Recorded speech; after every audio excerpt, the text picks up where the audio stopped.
Hello everyone! Creating thumbnails for YouTube videos is a very important process you go through, as they get people to watch your video. There are multiple ways to make these, based on your skills mostly. However, the one I found to be the easiest to learn and do while looking great are thumbnails like these, utilizing the in-game models and posing them. In this video, I will show you how to make these thumbnails using Blender. Before we begin, please do not get nervous that this involves Blender. While it is a complex program, no doubt, for this usage case it's quite easy to learn. Take me as proof. So, let me show you how it works. Okay, so first we need the Blender program itself. There are multiple sources to get it from, such as for their website. I personally, however, got it through Steam because most of my stuff is there anyway. If you chose to get it through Steam too, and it doesn't show up in your library, make sure software is checked on this dropdown, and then it should appear. And after all of this, you should have Blender. But don't launch it yet, since we need some more stuff before I begin work. So, what else do we need? Well, we need the in-game characters, rooms, and items obviously. These are available in a Discord server dedicated to Blender parts of these models, whose invite link is in the description. Once you join, go to the Google Drive channel. Here, you choose what version you want. Then click the link, select the stuff you want by holding Ctrl and clicking, and then download it. These files weigh a bit, by the way, so depending on your internet connection, this might take a while. Now, before you actually begin using Blender, try to make an effort to organize all these downloaded files for your convenience, and make a folder for storing Blender projects. Take my setup as an example. This can help you in the long term as you know where everything is. And now, let's get to blending. Alright, so here we are on my desktop. And before I begin, just in case I forget to tell you how to do something in the following part of this video, I put this input indicator here so you can see what I press when I do something in Blender. Now, let's just launch Blender and begin.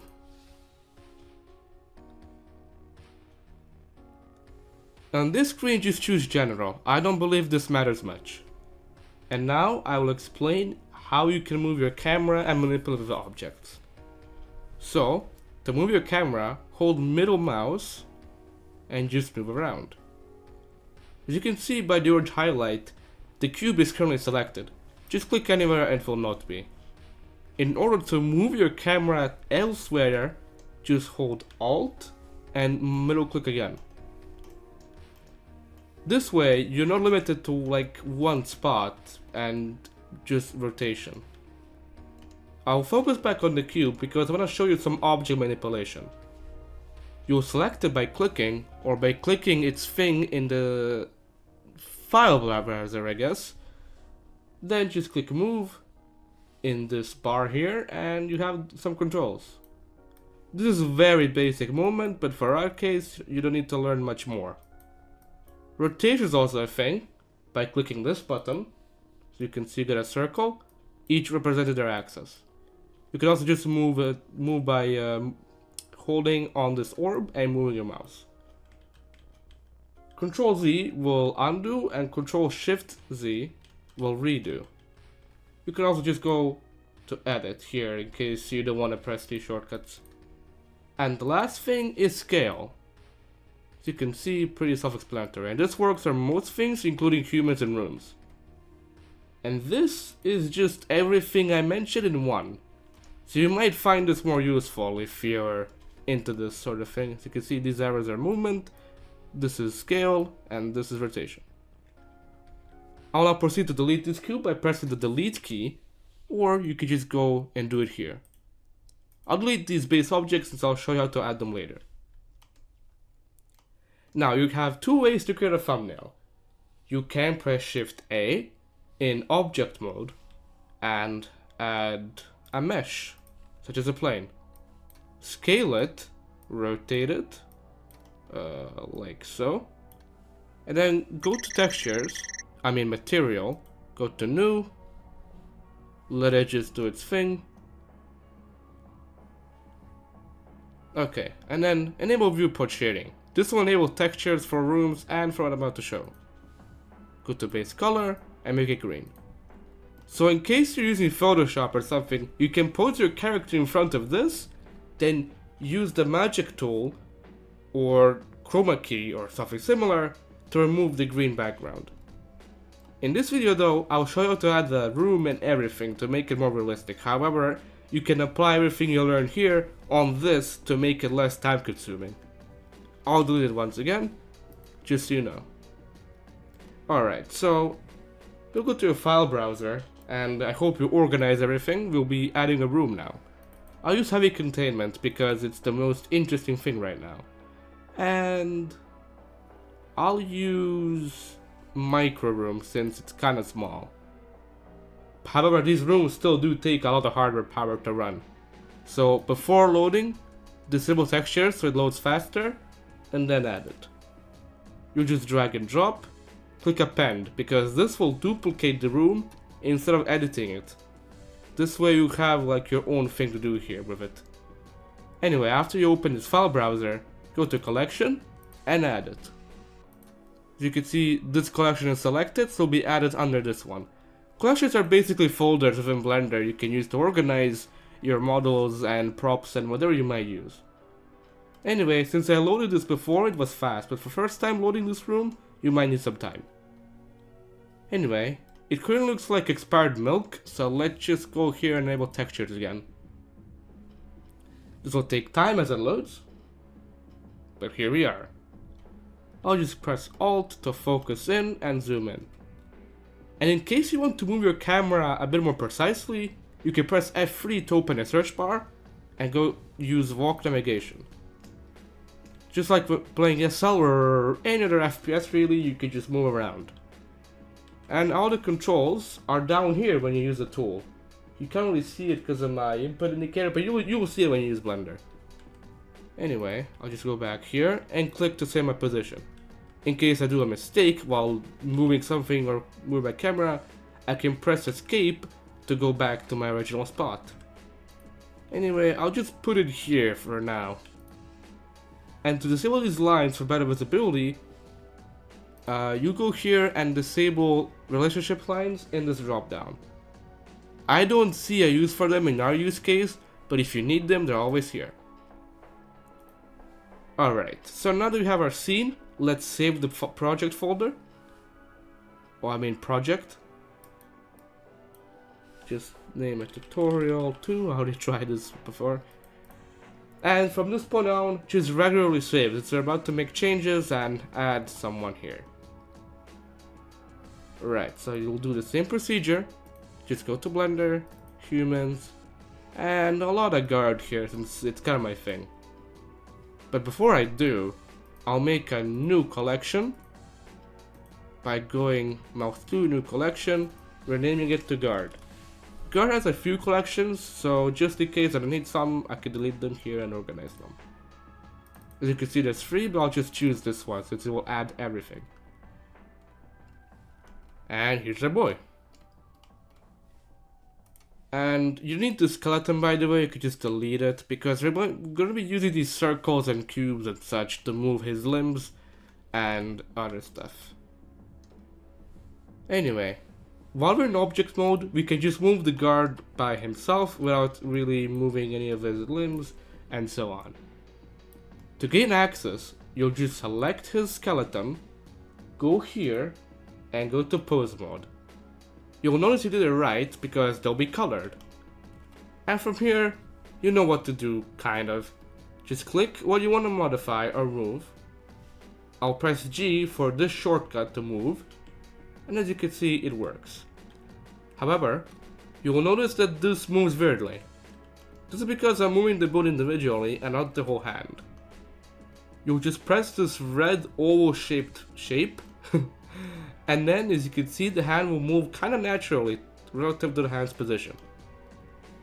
And in case they are mirrored, like this, all you need to do is click this X. And if it's gray, it's disabled. And now they will move independent from each other. I would make a quick and easy thumbnail so you get the basics down, and then later you can invest some time if you'd like. I'll just make him thumb up.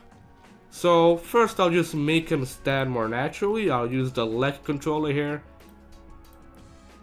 And then I'll make him a bit shorter overall by clicking this cube. Like this. And I'll be using his hand here. So I'll just put this one down. Just click this, press G. And by the way, you can still use the move tool, but it's kinda too linear for my taste. G just follows your cursor and to me feels better. And also rotation is a thing, we'll be definitely using this. Anyway, just move it here.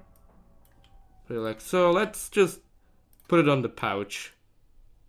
I don't think this looks good, but that's not the point. Anyway, I'll actually put it here. Just focus in using Alt and mouse free and just make fine adjustments. There we go. Now we just move this hand like so. Rotate up. And we have our base position. Once you do something important, however, just press Ctrl S. So you can see it saves, so you don't lose your progress in case of a power outage or similar. As long as you have the files, you can do this offline, so no worries. Anyway, we'll click and move these green rings that indicate his finger position. So I'll click this, move, I'll move each and every single one to kind of resemble a thumb up.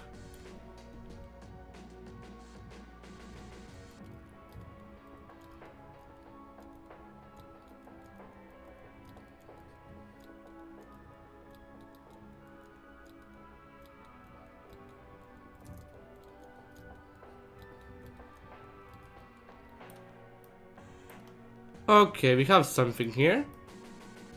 Now just move his thumb. Okay, this doesn't look as good to be honest, but it looks like a thumbs up. Anyway, now we just move this. Oh god. Select the hand, move this somewhere. And we'll come back to this later since we didn't set up our camera yet. And this kind of matters for the hand position. We could also make him have some emotions. I won't go for every single thing here, but as long as you see a cube or a circle, you can probably move that part of his face or body or similar. So, we could try make him smile, but that is easier said than done. Oh god, okay. Making an abomination here. Okay. Not very proud of this considering what I can do, but all my thumbnails take a long time. And I'm still learning, but I thought I'd share the knowledge. Maybe a smirk.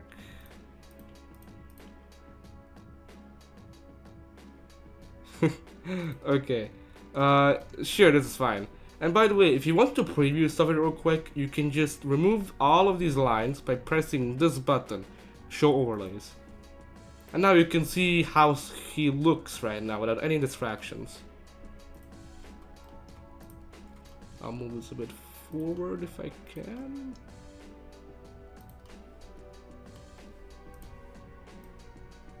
Okay, that kind of works weirdly. I'll just go back to object mode, select his eye, and move it back. There we go. Alright, back to pose mode. Right, so we have something funny and low effort over here, but maybe that just suits you never know. Anyway, we can also make him lift his eyebrow up, as long as you don't deform his face. Not really meant for this, so it's kind of fine that it doesn't work. Okay, we make this one smaller. Oh god, bro, what did I do to him?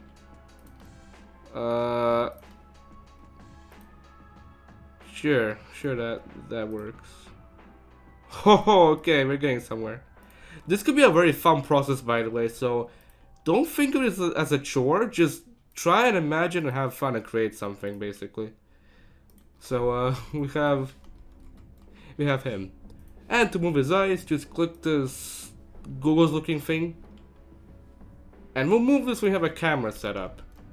So I'll just rotate him. Maybe his spine. Oh wait. There we go. Move his head. Okay, then I'll save. So the basics are done here. Let's now set up our scene. If I enable lights by just clicking shading, it's kinda dark because the lights you get with the room aren't really good. So speaking of, I'll just select and delete them and add my own later. You can see also it kinda makes it run bad, but that's just because it's extremely detailed, not that this is a bad port. It's okay that I deleted that, it's gonna be out of view anyway. Okay, there's one here. Okay. So now, I'll just focus on him. I'll open this collection for better organization. And just like before, when I added the cube, I'll just go Shift A and add a light. I'll add a light point. This is the easiest one to work with as a beginner. You can also have a spot, as you can see, and an area, but that's a bit more advanced and you'll learn it when you need it. Anyway, I want the room to have some light, so I'll make it a yellow light to match the heavy containment theme, I guess. I'll just move it around and just light the place up. Got one here, I'll copy and paste it. And just place some here. Keep in mind, this will cause your computer to run a bit worse. While running Blender, that is. So what you do with your lights, return to just texture only mode. Because as you can see, it doesn't show lights, it's much faster. So just do this temporarily. Right. And I'll do one in front. Not the best angle here, but I'll deal with it. Can make a guess somewhere here, maybe. Okay, this is good enough. Hold on, make it a bit lower because of the shadow. Alright. This is kinda good, I think. Okay, so I'll save this. And now, screenshotting this will be really bad since you're losing a lot of this quality. So what do? Well, you need to add a camera. Because if you go to render an image, there's no camera, so it won't do anything. Again, the procedure is the same, just Shift A, camera. It will spawn in the center, and just move it around. Also enable this back, so I know where it's facing. And to preview what the camera sees, just press this. Now, I'll disable lights here, since I'm pretty satisfied with the setup, and I'll move on. And by the way, if you have two monitors, it's a cool trick you can do. You can either add a new window, and leave it in the camera so you can manipulate the camera and see its preview in real time, or you can close this window. If I can hit it, it's a weird hitbox, it's somewhere here. Here we go, close area. You can duplicate the area and then move it to your other monitor, and this way you can just see what you're doing. And before setting your camera, make sure you have the right resolution for your thumbnail. I render in 2K, but I don't think it's, oh god, I don't think it's necessary. So yeah, and all of this doesn't matter, since this you will do when you're rendering, and we're not making animation. So just do the resolution and continue. If you click this, like you do with the light to do its properties, you can put the FOV here. So if I go into the preview, you could see I changed the focal length. Because I have depth of field, but that won't be covered, it's kind of advanced, but it is possible. Anyway, let me just find a good spot here while looking at my second monitor. Again, either that or just make a new window. It's if you do have one monitor. In my case, it didn't really make the program run slower. How does this look? Okay, we'll just modify the guard now. Alright, so we can actually do this from the camera view. Just select the skeleton, like before, go to pose mode. And actually, we can do something like this. Oh god, hold on. No, no, no. Press escape if you do something like that. Or undo. Right. Can you look at the camera, please? Oh no, he's high. Hold on. Disable the lines for better visibility. Alright. Now his hand is kinda out of focus, but it doesn't really look good. Hold on. Enable light just to see what I'm cooking. Oh god, I think we're cooking. See, the thing is, his hand ends here, so I don't really know what to do here. Can I manipulate his sleeve somehow? Yeah, this kinda looks weird. Not gonna lie. Okay, back to preview we go. Okay, I spent too much time on this. I'm sure if I spend 5 more days I'd come up with a solution, but I'm trying to make this as quick and as adjustable as possible for you. I think I'll start with this. You kinda see the whole thing. Yeah, okay. Move his finger a bit, you know, the finishing touches. And yeah, okay, this looks okay. I could obviously do better, as always. Hold on, this light. Go back to object mode. I don't like the shadow he has. So maybe I can... Let me see. I'm still moving the light, by the way. You just don't see it. Okay. By the way, your mouse will just go continually in one direction if you're moving something, by the way. So if your mouse pad is kind of small, don't worry. Just keep going and lift and keep going. But I don't need to do that, it kind of looks good. Maybe too bright, just adjust the power of these. Okay. Well, this looks okay. Obviously I'd do more, but for this tutorial, we're done. The guard did some trolling and now... he's pretty happy, isn't he? Alright, and don't forget to save, and I'll show you how to render this image. Again, screenshotting, you lose a lot of detail. Keep in mind, while doing this, YouTube only allows 2 megabytes for a thumbnail. Anyway, just go render image. And this will just take time depending on your computer. Here we are. Now again, don't screenshot, instead go to image, then go to save as. And just find your folder, so I use thumbnails. Go to JPEG, since it looks good, you can adjust the quality, if it's over 2 megabytes, and so on. PNG takes more space and you don't have anything transparent in here. So I just go to tutorial 2, save, and let's go and see our finished product. So go to thumbnails. Here's the first one, by the way. It was a bit more close up. I think it looked better.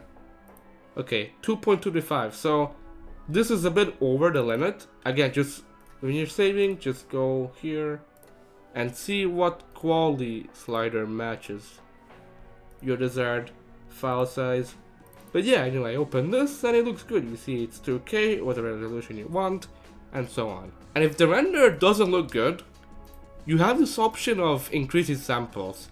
Don't increase these samples since it will make Blender run really slow since this is real-time rendering, basically a preview of what you're about to render. Instead, increase these, because when you're rendering it doesn't matter how long it takes usually, and spending more time on detail is okay in most cases. In this case I don't need the increased detail, and thus I render it faster, but in case you do, here's something you can modify. Anyway, that's pretty much it. And with that, we conclude this guide. Thank you for watching, and I hope it was helpful. If I missed anything or did something wrong, leave a comment down there and I'll make a note of it, since I never did something like this before. Again, thank you for watching, and see you next time.